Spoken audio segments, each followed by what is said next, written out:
David Harbour says Hellboy Misfire was unfairly bludgeoned by comparisons to Marvel stuff.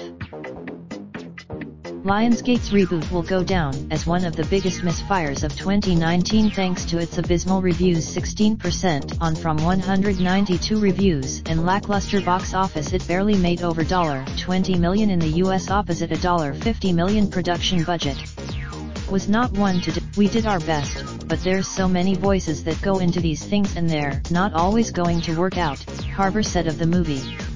I did what I could do. While Harbour admits his Hellboy remake was far from perfect, he did allege that reception around the film was made worse because in today's Hollywood landscape most tentpole films or comic book adaptations get unfairly compared to Marvel stuff. The Marvel Cinematic. The problem that I have with comic book movies nowadays is that I think, and it's a result of the power of Marvel stuff, it's like chocolate, it's a flavor. So everybody says chocolate is delicious and these guys make the best chocolate.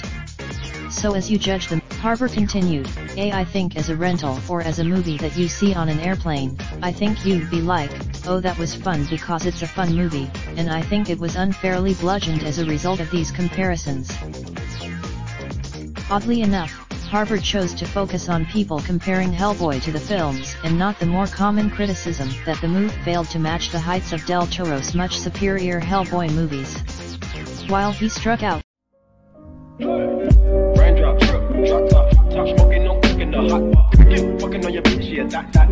Looking up, open the park,